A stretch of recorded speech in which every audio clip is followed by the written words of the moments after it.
The Hilltoppers have reached the halfway mark in their season. Tonight, they host Big Three rival New Bedford at the Fieldhouse. Hello again, everybody. I'm Evan Massoud, joined by Lady Hilltoppers head coach Kelly Bullier this evening for the game. Great to have you, Kelly. Thanks for having me. I'm excited. First time for everything. We're getting you behind the camera this time, so should be a lot of fun. Last time we saw Durfee was 2 weeks ago against Quincy. It was a great match. They came back. They won it in 5, but they were down 2-1, so it was a comeback win for them. Now they're 5-5 with one Big Three victory on the season, looking for some separation in the standings with New Bedford tonight. I know, it's awesome. We haven't won a Big Three outright in the history of Durfee volleyball for the boys season, so it's nice to have a banner for once if we can get that. We tied last year for the Big Three, and that was a great accomplishment, and I know that Coach Kelly is definitely looking forward to that Big Three win, so hopefully they can pull that off. They want it outright. Oh yes, they want it outright, definitely. So one of the sparks for Durfee has been their senior setter, Cameron Branco. He's been really turning heads this year, and Coach Kelly estimates he has over 700 assists in 2 years starting. That's impressive. That's awesome. That's awesome. Jeff Dodona, who graduated a couple years ago and reached 1,000. Branco's right up there against some really good setters that we've had, and he's doing a great job. He's come a long way since his freshman year. These past 2 years, he's put in a lot of work, and it's definitely shown. So. Well, it's going to be a great match. We hope you'll stick around on Fred TV for all the action. We're serving up boys volleyball next. All right, we are just about ready to get things underway here at the Fieldhouse. Evan Massoud and Kelly Bullier with you for Big Three boys volleyball. Durfee hosting New Bedford. First time Durfee's getting to see New Bedford on the season. They have that one Big Three victory already against Brockton. That was very early on. But our first look at New Bedford, and Kelly, I was talking to Coach Caturli before the game, and he says, they're 2-3. They've only played 5 matches at this point in the season. Durfee is already halfway done their schedule. Right. They had to reschedule some games, he said, and so they're a little bit behind the 8 ball in terms of schedule, which doesn't give you as much game time, live action. Right. And so he said, for a young team, that can not always bode as well for the team because they're inexperienced to begin with, he said. It's a younger team. So they're kind of up and coming, kind of rebuilding a bit. Right. New Bedford typically has a pretty strong program, has a good team. So I'm excited to see what they're coming with tonight. Well, they start with the serve. Hilltopper sent it back very quickly, and now a block at the net. Played nicely by Giovanni Garcia, and it drops, though, in the New Bedford zone, unable to clear it over the net. So Durfee with the point to start things off. Interesting stat. Brendan told me before the game that when they start with their, where are my notes? Here we go. When they start with their full lineup like they are today, they're 4-0. Yes. And they're starting today with this, quote, full lineup, according to Coach Brendan Kelly. So he likes, I talked about it in the first match. He likes the superstitious stuff. He loves that stuff. He is. And very much so. And so any little number, anything that can play in their favor, he goes with it. So he's going with this, the 4-0 perfect lineup. He's going for 5-0 today and hopefully 2-0 in the Big Three. I know, I hope so. Garcia unloads. It's kept in by Durfee. Feliciano with the libero jersey keeps it in, gets it over on the third. Keys with the block. Durfee starts out 3-0. That was a hard-fought point right there. Right, that dig by Cameron Branco there, his setting has been, we talked about that earlier, but his defense in the back row has really improved as well, and not just, putting that ball or getting that ball to his hitters. Yeah, good all-around player. That sails out 4-0 Durfee. Branco and Joe Camara, senior captains for this Hilltopper team. And, it's a pretty good mix. You look up and down this lineup, and, there's a few seniors there. But when we say a few, there's 5. Then you look at the sophomores. There's 5 sophomores. And then you look at juniors. There's 4 juniors. So it's a really strong mix there. It's nice to have that veteran presence, but then that young blood that can learn and then kind of take over once the seniors graduate. Definitely. I know you as a coach, that's like a coach's dream right there. Oh, it's fantastic to have those younger players that are ready to come up to varsity, as soon as our seniors start leaving, and the program just stays alive that way. So And that's one of the things I was most impressed with your team in the fall. I mean, you guys had, what, 5 starting freshmen?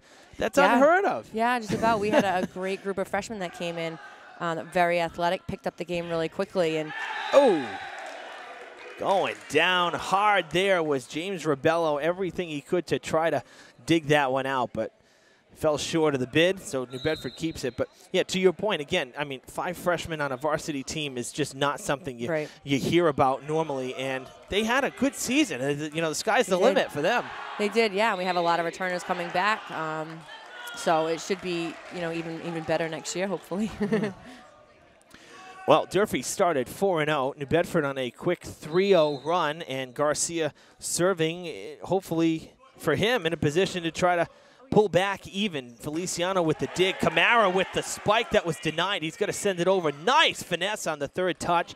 Durfee resets. Keys at the net. Can't get it over. Good block again from the Whalers. Keys unloads on the defense. Garcia keeps it now. Camara sends it back over. Set by Marcel Souza into the official. It goes, and the Whalers win that one. What a wild sequence. Great rally there. Great one. Danny Keys has been you know, great having seen him kind of progress through the seasons. He's really developed, and especially at the net with his defense blocking-wise, and even hits like that. Yeah. He's been definitely getting, you know, a good handle on the ball, and he's got a lot of power behind him, so it's nice to see. To say he's a big presence up front is an understatement. And Keys, I'll be honest with you, when I looked at the roster, I actually thought Keys was a senior this year. He's only a junior. Yeah, so only a junior. He's got another year under his belt coming up for 2019. So I was happy to see that. I you know, you do so many games, see so many players, and after a while it just kind of all gels together. And sometimes I forget who's graduating when and who's a senior and who's not. It's so many players, you know. I forget all the time. So, but yeah, good. It's good news for Coach Brendan that Danny's only a junior, so he's got another year on the team. Same with Nillen. You know, Nillen's had a nice job. He came on last year playing volleyball. Right. He never played it before. Right. And he's done well. Yeah, with the boys, they pick it up quick. Yeah. It's definitely a sport that they get into and enjoy, and they really can pick up the skills quickly. And especially if they're basketball players, they tend to do a lot better as well. So New Bedford with their first lead, so we have our first lead change of the match, and it is Edson Varela serving. Here's Branco with the set. Camara looking for a finish, gets blocked and denied it up front. Co-captain number 12 there, Josh Pagan, one of 2 senior captains for the New Bedford Whalers. Pagan, one of them, the other, number 4, Clayton DeMello. I remember that name from I want to say football or soccer. Geez, fall seems like an eternity ago. It really does. But I do remember that name. On the serve for Durfee, that was Cardoso, a sophomore for Durfee. Good serve. That's out. Sailing. Feliciano tracking the whole way, watching it go out of bounds. Cardoso had a nice game serving in that Quincy match. He had quite a bit of time behind the line there, kind of controlling the pace, and he had a good match. I do remember mentioning him quite a bit. He had a pretty good match there. Branco keeps it in play. Joe has to send it over. There's a set, unloads. Feliciano keeps it in with the assist from Rebello, but it sails out of bounds. It was a good job there. Those are the best plays that, you know, you're not expecting. Yeah. And they stick with it and they do whatever they can, and makes it more exciting. Well, and you know, too, I always forget, like, you know, the feet are in play. The feet count. Yes, and so, you know, you think, oh, it hit the ground. No, they miss it. No, the feet count, folks. Right. So if it stays off the ground, that's all that matters. Exactly. 8-7 New Bedford as they jump back in front. Pagan will continue to serve.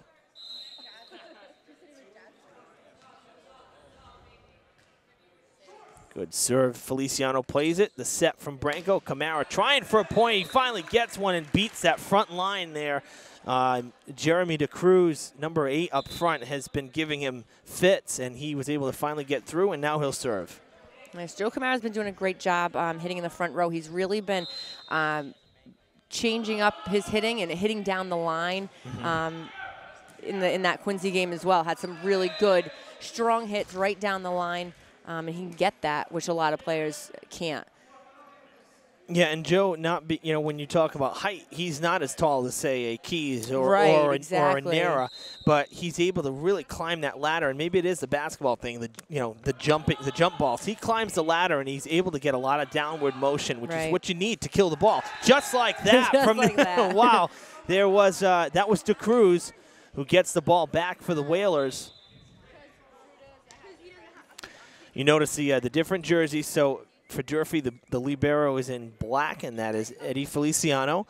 And for New Bedford, they're wearing a gray jersey, and that is number 4. Co-captain, that's Clayton DeMello right there. So he's wearing the libero jersey for the Whalers. Plays that one. Setting up Garcia, and Garcia is going to get the point as we continue to change leaders here. 10-9 New Bedford. I think this is going to be a close game all the way through. Yeah, I think so. I mean, again, Coach Caturli, I thought, maybe being a little modest at first, saying, again, they haven't had as many games, so that kind of hurts you when you're trying to develop as a team. And, of course, Big 3 being super important, sometimes you can do too much. Right now, I think both sides playing clean volleyball. Right, yes, definitely. And that is out. Camara playing that line, but it sails just to the right.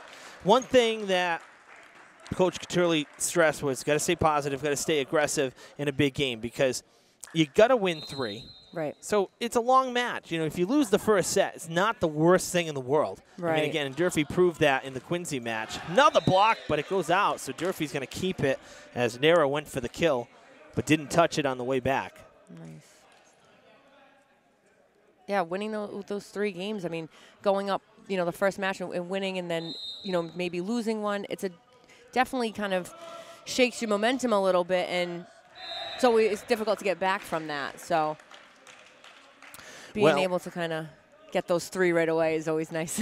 Well, of course. And, JV, though, we talk about that. JV did it the hard way. They lost the first set earlier. Yep. They came back, forced the third set. And they came back in the third set. That one was going long. Should not have played it, but they elected to. And they keep it alive. But, yeah, JV. Whoa, Keys.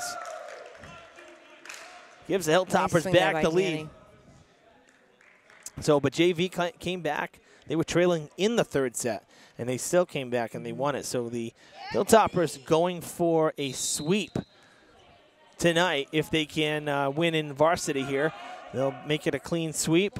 Nice deke there from DeCruz, but Garcia backing him up, couldn't get it over the net. Right, I like the set, though.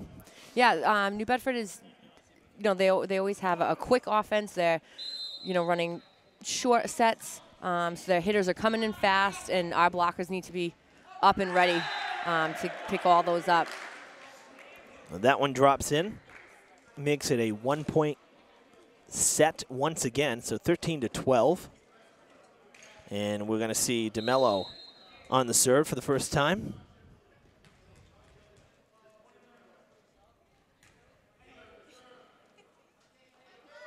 Keys, once again, nothing the defense can do with it. When you get a good pass like that on your offense and a serve receive, it's easy for your setter to get a nice little set. You got a big hitter that can come up there nice and quick. It's the perfect play. Here's Branco on the serve, so this is his first chance to serve tonight. Garcia blocked, sends it back over. Nera gets it to Branco. And a nice swing now from Cardoso. Hilltoppers open it back up to a 3-point lead. That's the largest since their opening 4-point run. Branco was instrumental too. We mentioned his setting, but he was a big part of that Quincy comeback because that 4th set, when Durfee was down 2-1, they started on a 7-0 run with him serving to start that set. And he started the 5th set as well with some great serves. So he really good all-around player. Yeah, definitely. Being able to mix up your serve and keep your team keeping that good server on that back line is important. If you have someone that's really firing those serves off, then you got to keep them there for as long as you can. Yeah, and, you know, during the girls' games, Brendan and I, because Brendan did some of those games while you were coaching, you know, we were talking, it's not just literally, you know, throw the ball up and send it over the net. There is a strategy. Oh, totally. You know, it's not, and I don't think most people realize that, because sometimes from this side perspective where we're filming from, you can't see going zone to zone. You know, exactly. But, of course, the players can. You don't get that perspective if you're going side to side. And, honestly, volleyball probably be better shot almost like a tennis match, really, with higher angled cameras. Right, with a higher we angle. don't have that option here in the field house. Right. But just like with tennis, you're shooting for certain areas, certain holes in the defense. You're not just lobbing it up there. Right, yeah, you want to make that serve difficult depending on who you want to serve to on the court or where you want to serve, you know, where their serve receive is set up, doing a nice little short serve or maybe, you know, getting some power to it. New Bedford does a good job typically with some nice jump serves and nice jump floats, which are, you know, not much spin on the ball, just kind of coming over. And sometimes they kind of fall right when they get over the net or kind of dip. So they're difficult to serve. And if you can do that, if you're a player that can get a lot of different serves and have those tricks, then you're in a good spot there. And, you know, it's funny you mentioned that, the floaters. I was just going to say that because, you know, I was going to reference Tim Wakefield from the Red Sox, former Sox pitcher, a knuckleballer, and that's what it makes me think of, is a knuckleball. Totally, yep. No spin, and it really, it dances. Right. And this, like a baseball with laces, volleyball has a lot of grooves and stuff. I mean, it can play tricks on you as a defense that's receiving. Yeah, you'll hear Coach Kelly say that all the time. Get that ball dancing, he'll tell the boys, and, you know, have them back up as far as they can and serve over. And it does. It changes your perception on the other side. It changes the way the ball falls over the net. So it can make it really hard to get a good pass for that serve receive. 17-15, Durfee still ahead, but they coughed the ball back up there after an unforced error. I believe somebody touched one of the pads there. On so that serve goes into the net from Garcia, so New Bedford gives it right back, and Durfee back up to a 3-point advantage. 18-15. And if memory serves right here over this short span, Durfee has never trailed by more than 1 point in this first set. So it's been a good first set. Branco with the set here for Camara. They get it back to DeMello. Now the set on the near side here for Pagan, and he makes it count. Off of two Hilltoppers, unable to do anything with it. New Bedford gets it back with the 2-point deficit.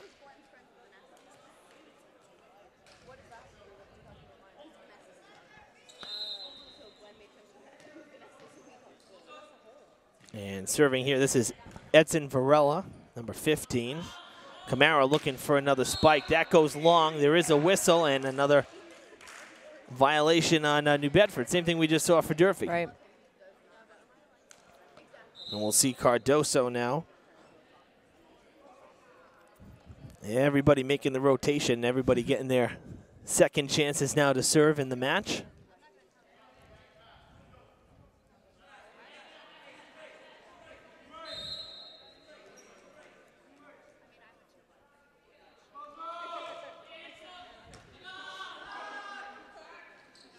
Going back to Mason Matias. And that's going back. Feliciano keeps it up, but that's the third touch. Could not get it over. That one of the rare, not too great sets from Branco. Kind of floated over the net, and Joe could not get a set.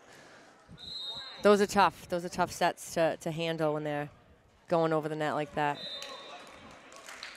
Twice now, the Whalers, 2 times in their last 3 possessions, serving it into the net on the first try. So it gives Durfee the chance to come right back and control. And we'll see Joe Camara serve for the second time. 20-17 is the score. Durfee ahead by 3. Good serve there. A lot of downward motion there. Nice jump serve there. Joe's really been working on his jump serve. He has a lot of power to it. Got a nice snap up at the top. He does a really good job with it. 4-point lead now, largest lead of the set for either side. Another good serve. Third touch sent over. Branko setting up Nara. That's a great set there for him. A great set. It sure was, and now a little skimming over the defense. 5-point Durfee lead, and the timeout called by Coach Caturli. The 5-point lead, the largest of this first set. So not too shabby. Good time to start kind of pouring on when you get later in the set there. You're not dying. You're still forging ahead. Right, right. This has been a good match so far, and both teams are going back and forth. A little bit of serving trouble for New Bedford, but their defense has been great, and they've had, some good hits to the net, and they're putting the ball away. So yeah, I wouldn't say that this has been necessarily a one-sided affair. I think both sides playing actually really good. This has been a pretty balanced first set. Again, Durfee just couple less mistakes, I guess you could say, but nothing major, nothing that makes you question like what are they doing? Right. Yeah, no, it's been good. They're working hard, both sides, and making the plays when they need to. So. And let me just say, weather-wise, I know we had some rain midweek here, but we finally turned the corner. We're getting some milder weather. 2 days of 70 degrees, and the gym is up to like 80 degrees. So these guys, it's hot in here for these guys. It's not even that bad. But it gets muggy. Oh, yeah. I wonder if with the renovations, when we get the new school, if AC is going to be included in that. A nice little AC package. We can only hope so. We can only hope so. Man, that would be nice. I'll tell you. It would be nice. It'll probably get to about 82 degrees in my office typically. Yeah, that's bad. That's rough. It gets hot up there. It's rough. I remember my my graduation. That was 07. And I mean, it was hot, and the gym is packed. And you were inside. Oh, yeah, we were the first to have it inside because they were building the new stadium. Rough. So we couldn't do it, and then the decision afterwards was, well, we're not putting chairs out on the turf. There's half the amount of seating, so we can't do it outside anymore. So now they do it inside, which it eliminates the weather variant. I was lucky to be outside. Yeah, I would have rather been outside too. But, again, on the plus side, it eliminates the weather variant, because it's tough, especially from, like, our standpoint, broadcasting live. If you have torrential rain, it's not pretty, No. with all that electronic equipment. So, and it's not fun for anybody sitting out there. I wouldn't think so. No. But in here, it was so hot that there were actually, I think, maybe 2 people that ended up having to get taken out because of dehydration, like they were going to pass out. Sure, yeah, it was bad.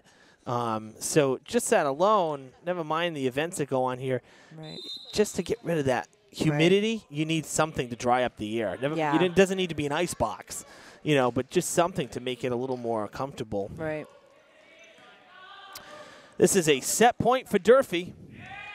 Dug out nicely, still in play. It's going to get over. How about that? And they're going to get the point out of it. The Hilltoppers take the first set by 7 points, 25-18. Really pulled away in the latter half. Nice job on that one, yeah.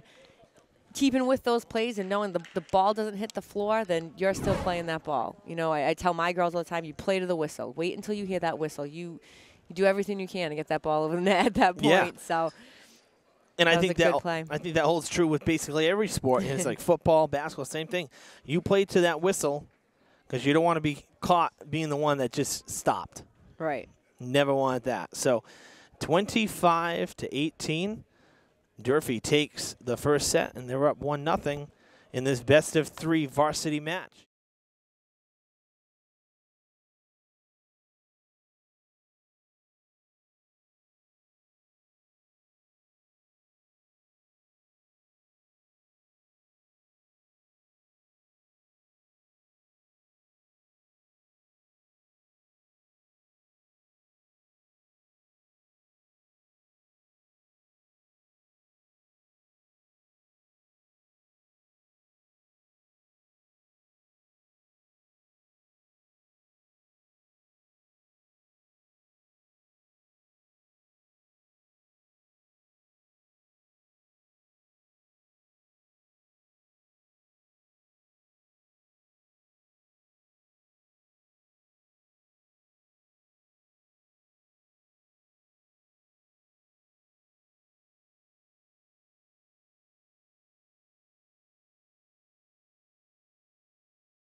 Set number 2 about to start, and it's Cameron Branco who will get us started for the Hilltoppers after they take that first set, 25-18. Evan Massoud and Kelly Bullia with you on Fred TV. It's Big 3 boys volleyball. And the Whalers start off ahead here in the first set. So Durfee started ahead in the first, and now, I'll correct myself, not the first. The Whalers start off ahead here, get the first point of the second set. So, again, we think superstition. Maybe Coach Kachurli's thinking, well, we got the first point, we'll win this set. Anything that's positive thinking, right? You never know. Coach Kelly would be thinking something like that. Yeah, he'd be like, oh, darn, we're going to lose this set now. So I've known him for many years, and yeah. He definitely has the superstition is strong in him. Yeah. I wonder if he watched the Bruins Game 7 last I'm night. Sure he did. And, you know, I mean, we talk superstition. My uncle used to be so bad. If he was sitting in a certain position when he was younger and watching the game and they scored, or the Pats scored a touchdown or something, he'd sit that way the whole rest of the game. He wouldn't move because he thinks that his position, his body position, sitting watching a game has an effect on the outcome. But you know, it's fun. It's fun. That's part of the fun of sports. It's always little things. It's a healthy superstition. Coach Kelly's thing is on the ball cart, the lock on the ball cart. He'll change the number when we're done at the end of the day. Make sure all the numbers are on a certain number. Really? Check. Yeah, it's just his thing. Interesting. That should be in. That was borderline. They're giving it to Durfee. That was very close. Coach Kachurli not arguing. He's right at the line, so it must have been right on that line. You know, that's a difficult call to make. Sometimes, I mean, as a coach, I want to always make that call, you know, and I get angry with the ref sometimes. But being up on that ref stand and looking at that line, and especially in the boys' season, they hit that ball hard, and it goes fast. And sometimes you're making a judgment call. It's a difficult angle sometimes, and it's tough the ball's to see. going away from you, so it's really a blind line. Right. When we talk about superstition, one of my former teachers who has sadly since passed, Mrs. Moretti, she was head of the teacher academy here. I had her my sophomore year. I had her here, and that was when the Sox won the World Series in '04. Nice. And she told me, she says, "Don't you worry, because we're down 0-3 to the Yankees, right? You know, all hell's breaking loose basically in Boston. Everybody doesn't know what's happening, and she said they're going to win because they're going to win the World Series." She says they're going to make history, and she said, and they're going to play St. Louis. St. Louis is going to the World Series, and Boston's going to the World Series, and it's all because of the rule of threes, because they've played each other twice, and Boston's lost both times in history, 46 and in 67. She said they're gonna meet in the World Series, and Boston's gonna win it, and they're gonna reverse the curse. I know, and they did. They did. I mean, obviously, easier said than done. And that's the healthy superstition. But we were talking about that for the last few months of the semester, let me tell you. Right. Because it was a heck of a prediction.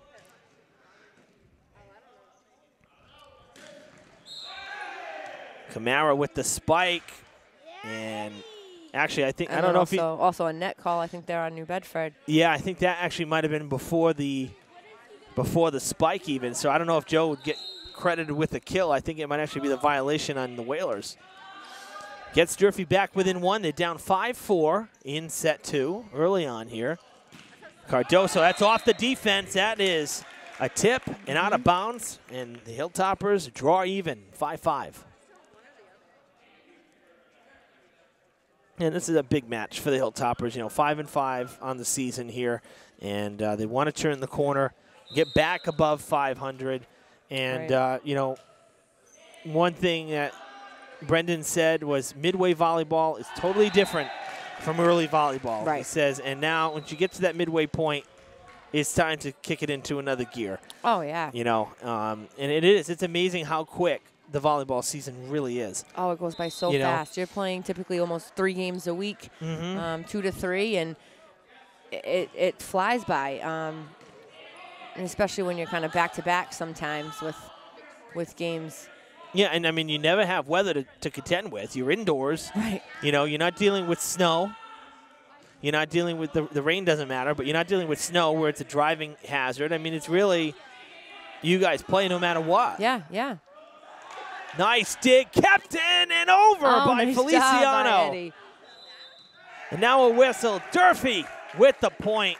That's a heck of an effort on the other side. That was Rebello and Feliciano again. Both of them going down to the ground, just flailing at the ball to keep it in play. I mean, you can tell this is a big 3 match. They're going to play hard for every point. They're going to go after every ball, and they're not going to let anything hit that floor. So great job by them there. Cardoso with the serve. Pagan plays it, lifted by Ethan DeMello. Clayton DeMello plays that, sent over by Matias. That stays in, no, going over the bench. Good effort there, though, on the far side by Pagan, trying to keep it in. Hilltoppers will keep possession. They go up by 1. New Bedford's definitely playing scrappy as well in their defense, trying to, make those passes. Their libero's a great player. Remember him from last year, and a really good passer. Yeah, I'm impressed. I mean, you can say inexperienced, sure, or a younger team, but New Bedford's not playing bad volleyball at all. No. This has been a solid, say, set and a half. Right.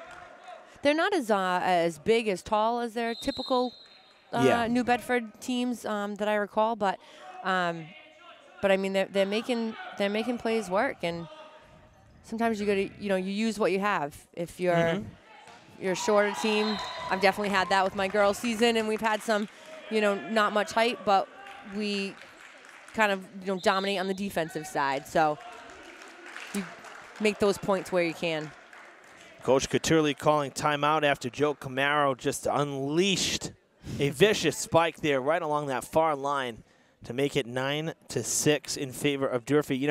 Looking at the roster for New Bedford, we say they're a young team, but I think it's young in terms of experience because really, for the most part, it's juniors and seniors. There's quite a few seniors on this team. Only one sophomore, and that's Ethan DeMello, their number 7, who was just in that last rotation. So they're actually an older team by age, but maybe not so much by experience, Exactly. And it's tough too with, we're always trying to get our players to play more, to play in the off season and pick up leagues or even camps and things like that. So it's difficult for some of them to touch a volleyball all the time. Basketball is so easy, to do something in the off season, and it's not as prevalent in volleyball that you have travel teams and things like that. So well, you almost need some help. Like basketball, you really could just go and stop playing the boards yourself and just work on your individual stuff. With volleyball, it's kind of hard. You need somebody else to set you up. Floater, too long. And the Hilltoppers give it back to the Whalers. Well, it's been a pretty good school year here. I think the highlight being that very rare defensive Thanksgiving Day game with Hilltoppers won it 8-6 in football. But it's been a pretty net violation there. It's been a good school year so far. Obviously, far from done. I think if anybody were to say if you pick maybe the biggest disappointment is, I'd say just because of the stature of it, is the boys basketball team not making the tournament this year was definitely a tough pill to swallow for everybody. The team, the players, Coach Guimond, they all want a nice job there on that kill by the Crews. I mean, we're all pulling for them. It came down to the last game of the year, and unfortunately they had the unpleasant task of going up against Attleboro. We always seem to close against Attleboro, and they have our number for sure. They were a tough team. But, the boys will be back next year. There's a little floater for you. Little knuckleball serve. Nillen, soft touch. That's still in play. One heck of a job by the D, and it falls in. Whalers with a chance to pull even here. 10-9 Durfee. The baseball team, talent-wise, they a lot of the guys back from last year, and they had a great run in the playoffs. Right. They didn't lose too many guys, which is good.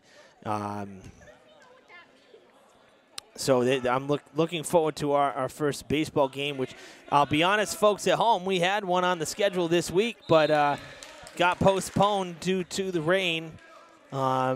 Just a lot of rain middle of the week here, and Skip Lewis Field does not like the rain. That's for darn sure. So don't worry, we'll have some baseball and some softball in the coming weeks. The Hilltoppers, actually, baseball-wise, started on the road with 8 straight games.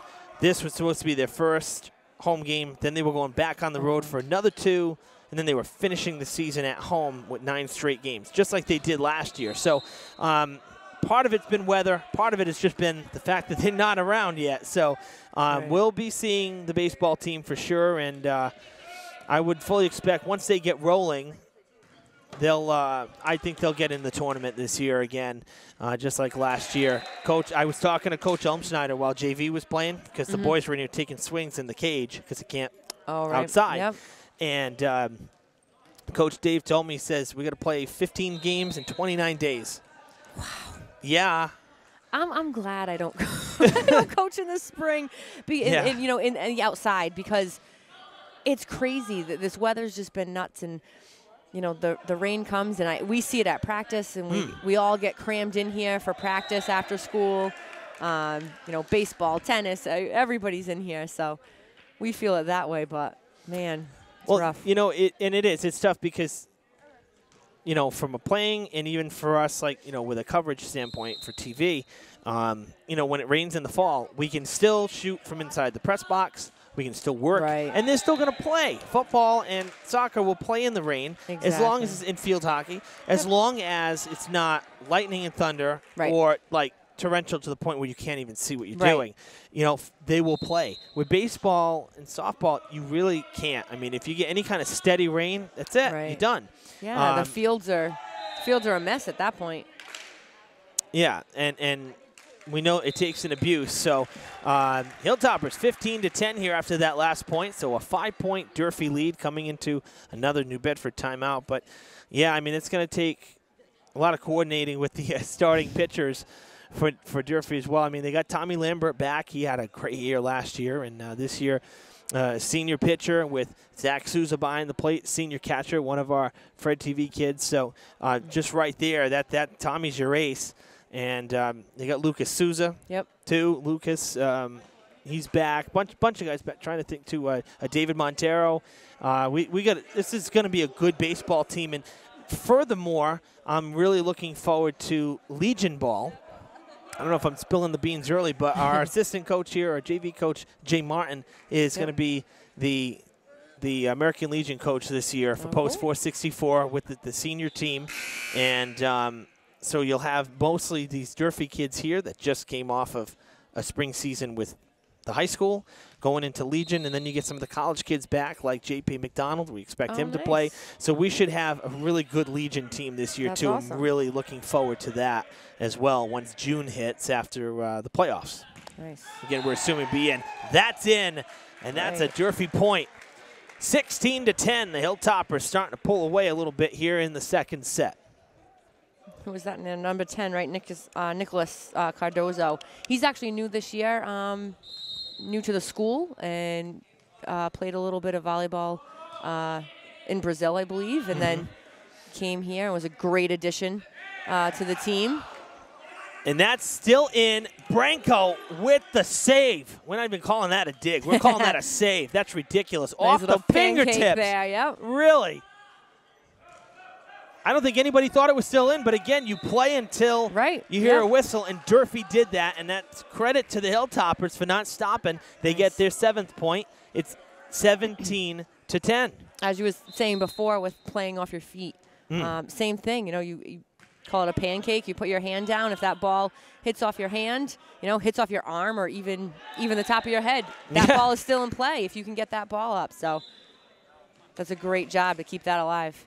Yeah, that was awesome. The Hilltoppers do give it back here, so it's going to be 17-11 with here is the lone sophomore on the Whalers team. This is Ethan DeMello getting a serve.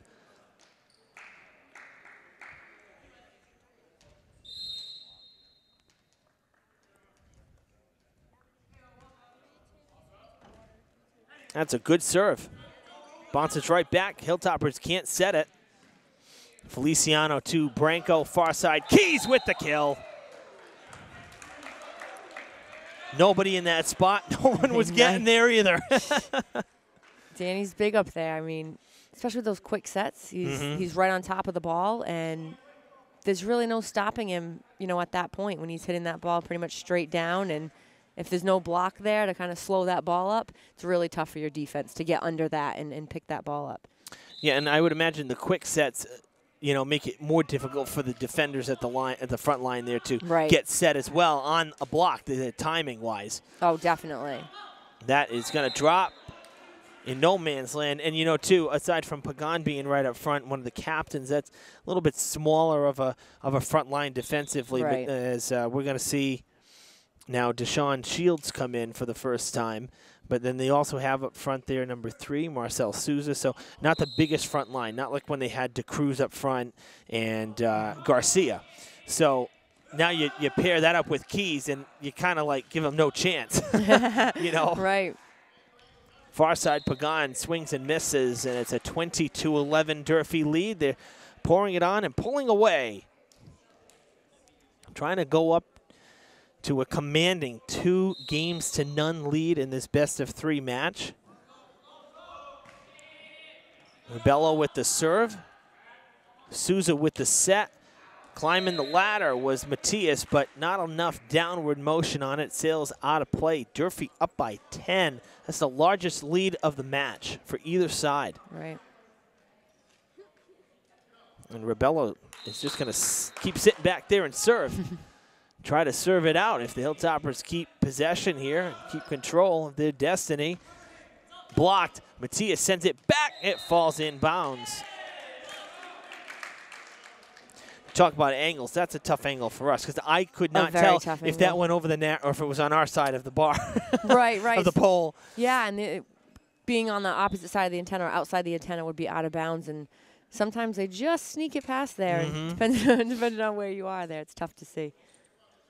I know, and you know, you forget there's a space between the official and the antenna because the posts need to be clear of the net itself. So the posts themselves are actually outside the field of play, which again, I don't know. It's, you know, with our camera angle, we're not that high, so sometimes it's hard to see that. You know, but that it definitely can create a little bit of an illusion.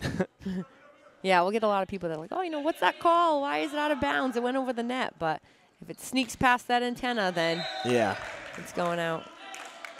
Well, the Whalers sold the official on the tip there.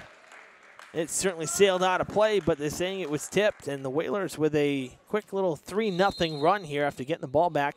21-14 now. Rebello plays it. Branco to the far side. Camara sends it over on the third. Feliciano backing up on it. Branco going to be able to set up Camara, who unloads on the D. Nice. That was a good set going from down Branco. that line. Yeah, and that was a great set from Branco because he was falling back towards us, and he really directed it more. It wasn't just a floater. Directed it towards Joe. We saw Joe breaking. Good communication, good read on what's happening.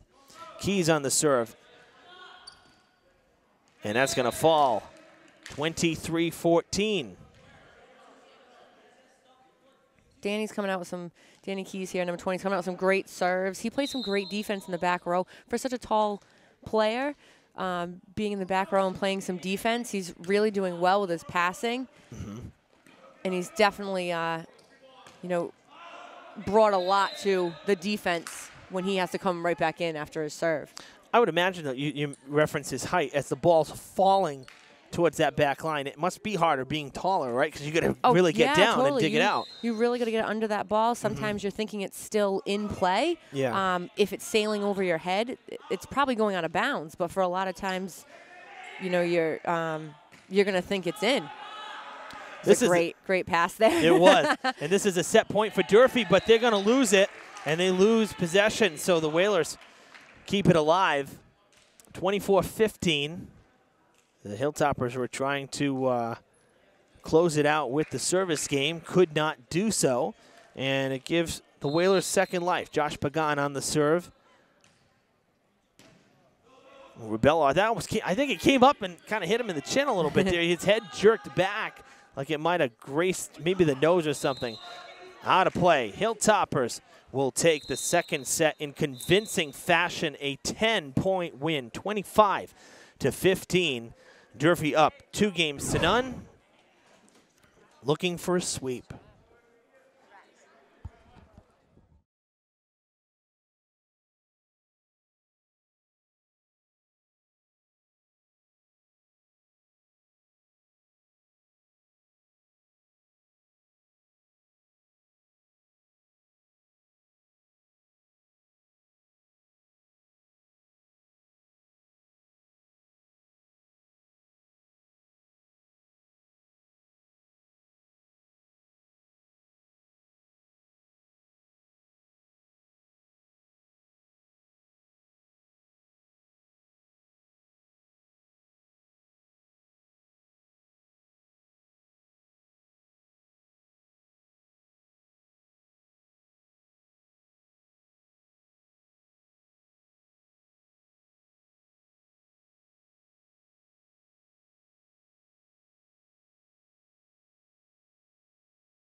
Just about ready for the third set to commence. Evan Massoud and Kelly Bullion with you here on Fred TV as the Durfee Hilltoppers in command of this match right now against their arch nemesis, the New Bedford Whalers.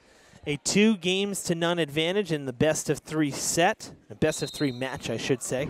And starting this third set is Marcel Souza on the serve. And a nice start for Durfee. That was a good swing by Keys. Whalers have to send it back. They're going to set up Keys again. No, they go to Cardoso for the spike and the opening point. And we were just talking in the break here about superstition, right? Again, it just seems to come up. It does. And with Coach Kelly. And we were talking about, right, how if New Bedford does not come back and Durfee holds them off, you will have to broadcast with me for the Brockton game I will. and potentially any playoff game down the road if it's home. I'm sure. You know that, right? I know. It's funny. It'll happen though. It'll happen. It'll be wear that same outfit and yeah. and be on the mic. He'll definitely tell me that. Yeah, he'll be like, yeah. What were you wearing for that game, Ev? Huh? I had, He'll have the the polo same outfit on too. and Have the the black same shorts. sneakers. And he'll be like, yeah, Ev, you gotta wear that. You gotta wear that for us, Ev. This, and you gotta be there early. We talk at the same time, And Kelly's gotta be involved. Right. Yeah. You gotta keep it that way. He does the same thing with basketball. Have you noticed his sweater vest in basketball? Oh, I know. And because so he makes me wear my Columbia vest, and if I don't, it's a problem. Right. So he wears determines certain my ones. attire. I'll tell you, yeah. The kids bought him a sweater vest one year.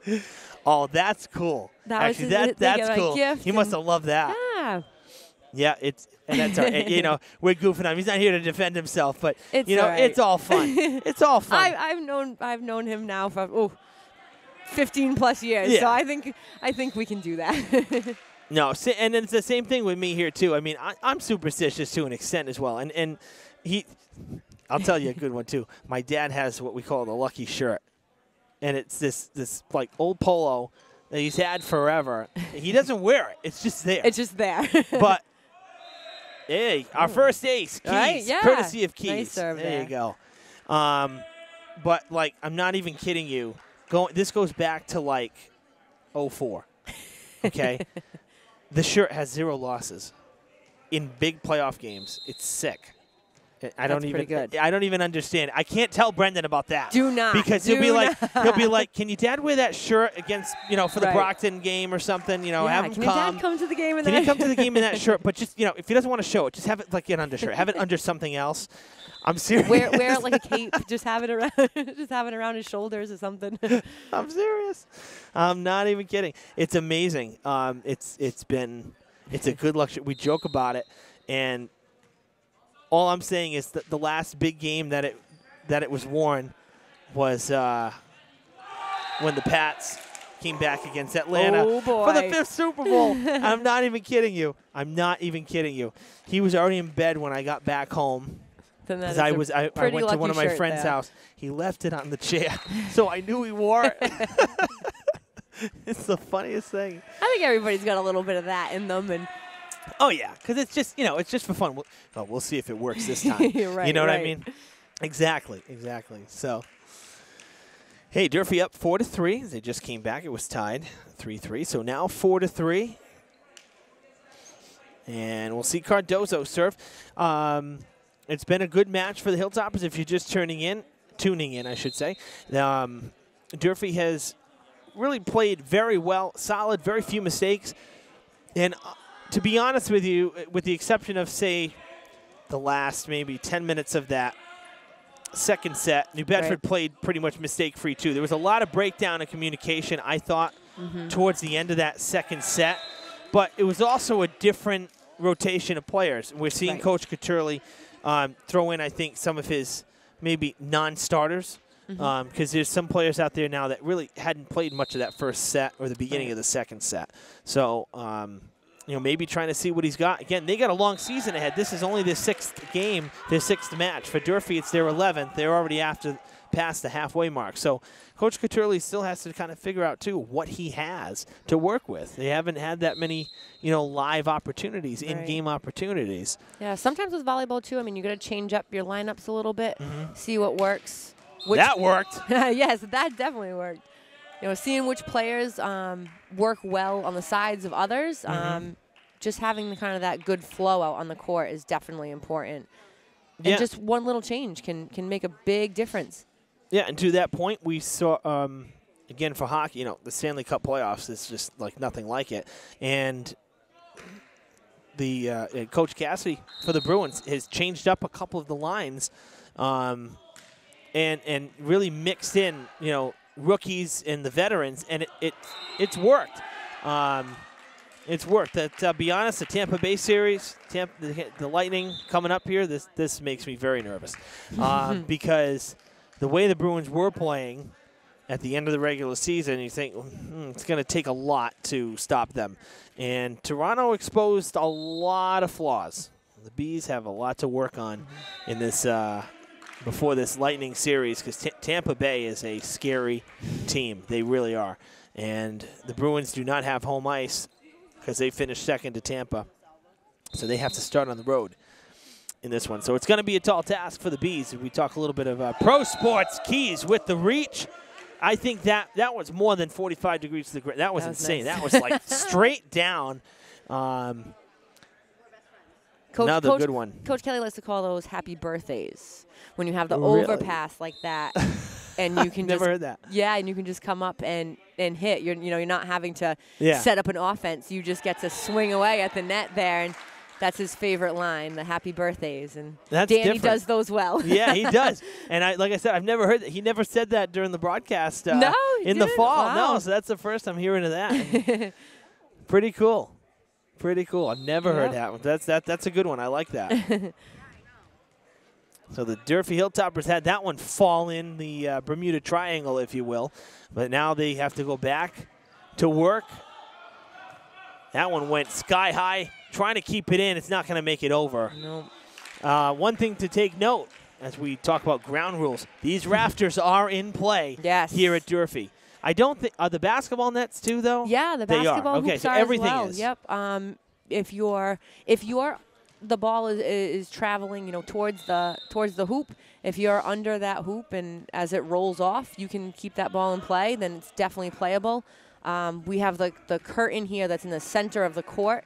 Yep. And when you're actually looking, directly under it, it's actually on one side of the court and not the other.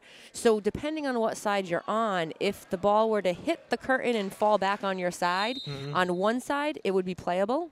On the other side, it would not, because you'd be crossing the plane of the net and then coming back over, so it would actually be out of bounds. Yeah, that's that makes a tough sense. one. That's a tough one for some, for some of the schools that are coming in, if they don't realize that, or even, fans that are watching. Don't understand why all of a sudden the ball's out of bounds because of that. Yeah, and looking at the way it's set up now, it makes sense why it's like that. Is because the lighting track is actually dead center. Exactly. So you can't put the screen where the lights are. Right, yeah. So it's just over to one side. So that makes sense. Yeah. But yeah, so basically, though, everything in play here in the field house. So it makes for interesting play when you get one that goes real high into the air. We often throw a volleyball up there during practice, just to see. Let it bounce around and play off of it. I've kind of gotten that a little bit from our fellow Barnstable coach, Tom, over at Barnstable. He goes into a gym and he'll check it out and start throwing some balls up there to see if either his boys team or the girls team can work with that and know what to do with it. It's definitely for us kind of an advantage because we're used to it, and maybe some other schools that don't have that, don't really know how to follow that ball as well. No, never a bad thing. Again, it's about being prepared, doing your homework. Yep. And in your home gym, absolutely, you got to be prepared for everything. And in fact, another little obstacle I'm noticing actually is that there's one of the side basketball nets are actually down right now. I didn't even notice that until just now when we're checking everything out. That one must have forgot to put it up after gym this afternoon. Right. Keys still in play. Nice job by the Whalers deep. Pagan was there. DeMello was there. That one's going to sail long. And the Whalers get the point, and they earn that one right there from a defensive standpoint. Right, nice job on that.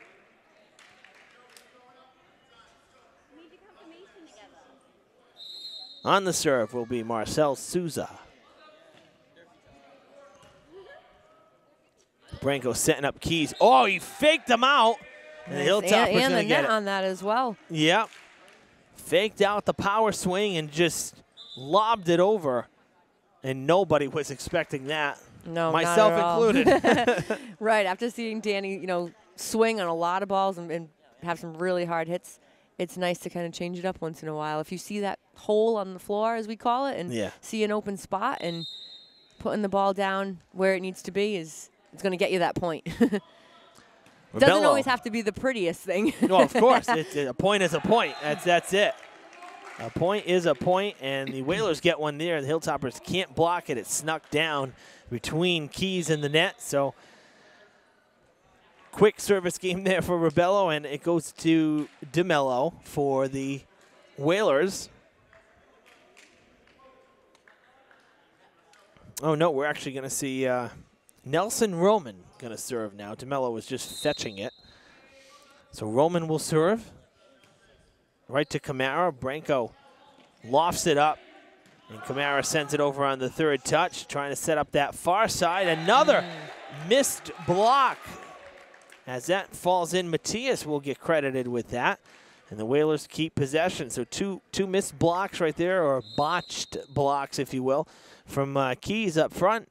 Right, Danny trying to reach for that ball, seeing it off to the side there, and just that's a tough play.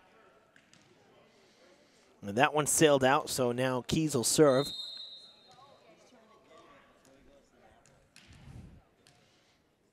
(13-9) here in the third set. Hilltoppers up 2-0, needing 3-set wins for the match.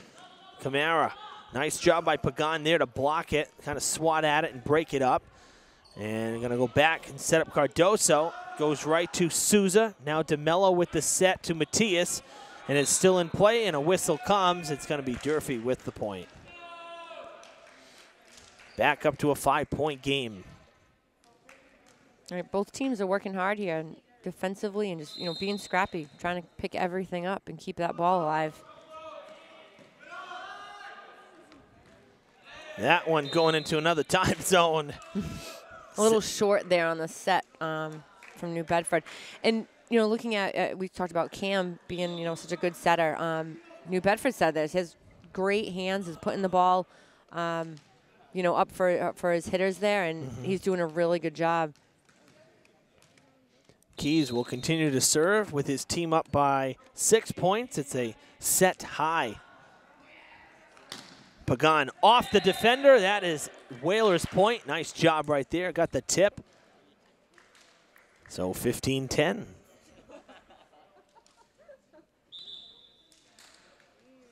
A lot of subs right now for Coach Caturli. Really moving things around. Hilltoppers pretty much standing pat. Not too many substitutions. As we're going to see now, this is number 9. This is Alex DeGracia. And that falls in for an ace. Whalers' first lack ace. Of communication there with with the Hilltoppers. Yeah, just a little flyby. And it dropped right in front of the line, so good for the point. And again, that's about, strategizing where you want to put the ball to on the service game. And that bounces back. Hilltoppers, I'm sensing a timeout if this draws even here, because some little miscues here that not looking as sharp over this maybe 5 or 6 point stretch. Feliciano can't return it. Now a 2-point match. We were at 6. It's now 15-13. All right, communication is so key in volleyball, and who's getting that ball, and if you're not talking to your teammates, it can really, you can really suffer there, and it shows. Camara got the set and unable to do anything with it was DeGracia. I was just going to say maybe it's because Brendan was kneeling. He wasn't kneeling the whole time. And he's been standing. Like, Brendan, get up. Don't kneel. Stand up. You're costing us points. Just a little loss of momentum there. That was it. And they needed to just kind of get that side out and get back the serve.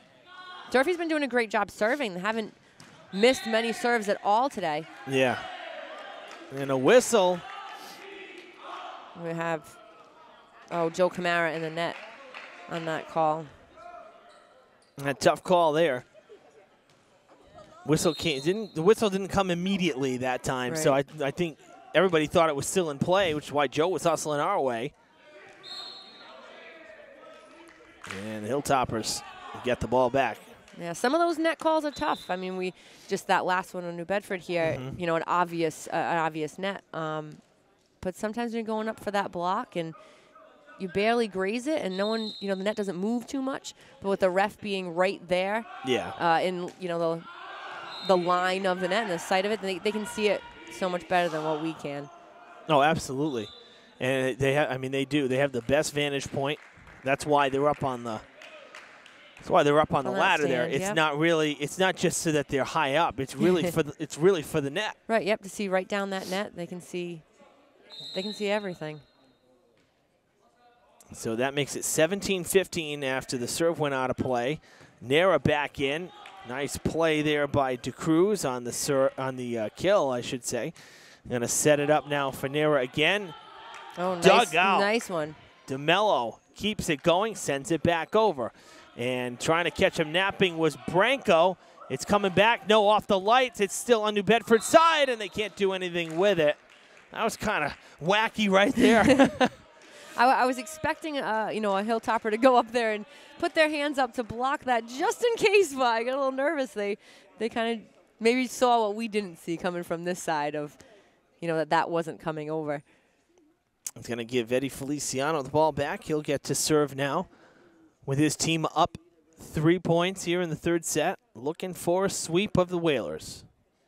It would give Durfee a 2 an O record in the Big Three, which is, you know, pretty much commanding when that's half your games and you've won them. Yeah. You know, so. And having the win against Brockton under your belt already, that's huge because they did that. Right, they did that on the road, right? Yes, that was at Brockton. Yep. That's major right there. That's big time win to open the season. And that was a 3-game sweep of Brockton. So yeah, I'm sure Coach big time Kelly win. will be feeling pretty good after this. For sure. If the Hilltoppers can hang on, again, a commanding 2-0 lead, and up by 2 points here in this third set. And we'll see Clayton DeMello serving. Camara plays it, Branco, quick set, Keys, quick swat at it, and it's going to be Durfee with the point, another net violation. And while we're resetting here, let's just take a quick look at the road ahead. So Durfee home right now against New Bedford, then they're heading to Quincy on Monday, and then next week, 2 more home matches. Wednesday, the Brockton game, and then Friday, Taunton comes to Durfee. So 2 of the next 3 at home. Last home game of the season is the 16th of May, and that's against Barnstable, who they swept yesterday on the road. That was another. That's another big win. It was a great one. Yeah. Now for New Bedford, today is the 27th, and New Bedford here, they will head to Brockton on Monday before returning home for a 2-match homestand, Taunton and Quincy. So almost the same schedule, basically, as Durfee. Same teams. And part of that is also because, as you know, unlike with girls, there are far less boys volleyball teams down here on the South Coast. Right. We have to travel quite a bit for the boys' season and, you know, pick up some more teams that we typically don't play in the girls' season. And that's why, like, teams like Quincy have become such rivals because play them every year, and it's kind of by necessity, not so much just by choice either. Yeah. So now a 5-point Durfee lead sparked the timeout. 21-16 here. Hilltoppers 4 points away of a clean sweep in the match and on the day. Again, JV won in 3 earlier, coming back. And here, varsity trying to make it a clean sweep of the Whalers here at the Fieldhouse. So, and to answer your question at home, if you're wondering, yes, that Brockton match next Wednesday, we will be here for that one. So we'll have that one covered as well. And as I said, too, hopefully by that point, you know, the baseball team will kind of be returning back home now to play out the rest of the season. Hopefully it kind of dries out. We're looking at some really, it's supposed to get pretty warm, like but next Tuesday, Wednesday. Yeah, so that's actually really big because hopefully it'll help dry things out a little bit too. Right. At Skip Lewis Field. So here's hoping. As a phys ed teacher, that's always nice to see, the nice weather, because we've been stuck in here, I know, you know, all winter. And to get outside, a couple of the classes went outside this week, and to get the kids outside will be fantastic. We need some good fresh air and some vitamin D. Oh, yeah. Without a doubt. Without a doubt. Souza on the serve just trickles over the net. Camara's got to send it over on that third touch. Pagan to Feliciano. There's the Raptors. Kept in, but that's going to be the third touch. Great reaction from Branco to redirect and even get a hand on that ball. That's a couple times we've seen that today. Now a 3-point set, 3-point game. Far side, good swing there from Giovanni Garcia. And DeMello's going to continue to serve. Oh, my bad. Souza's going to serve. Yes, Souza's still serving. DeMello's mixing me up. He keeps traveling back. Just helping out his teammate there. Yeah, I know. And he's messing me up. Another good serve. Feliciano with the set. Coming to the near side, Pagan, soft. Dug out by Camara, sent back over by Keys. Down! The comeback is on for the Whalers after that timeout. Not sure what Coach Caturli told them, but it's a 1-point game. That was a great play there. And their serves, I mean, it's not the strongest of serves that we've seen, but Durfee's having a tough time with the serve receive and trying to get, you know, a really good pass to their setter so that we can really attack the ball. That was tipped, and Durfee's going to get it back. Nilanera gets credit there with the kill. And the Hilltoppers now back in control, and they're going to look to James Rebello to try to get these last 3 points without coughing it back up. I know, hopefully he can get this here. We're pushing 3 points.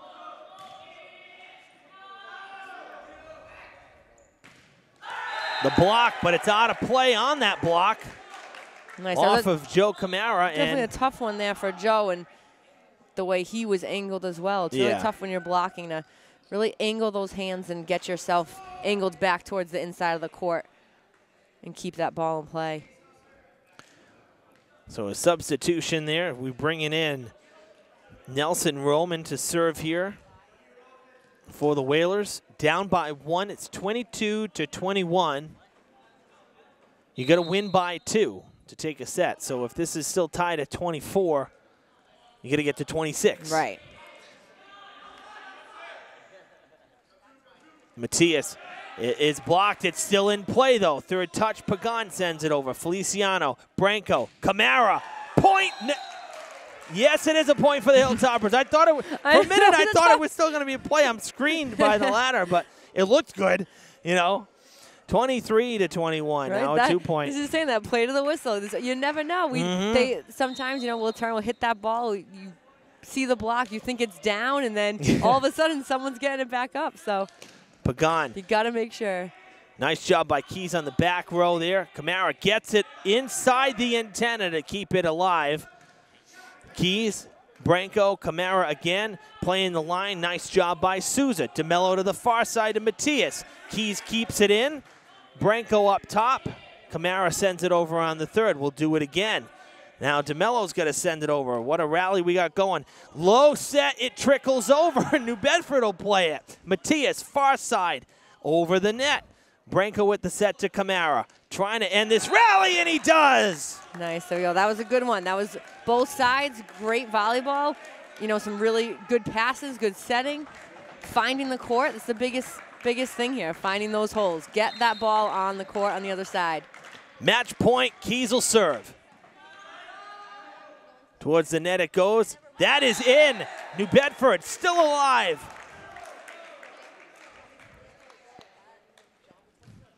It is 24-22.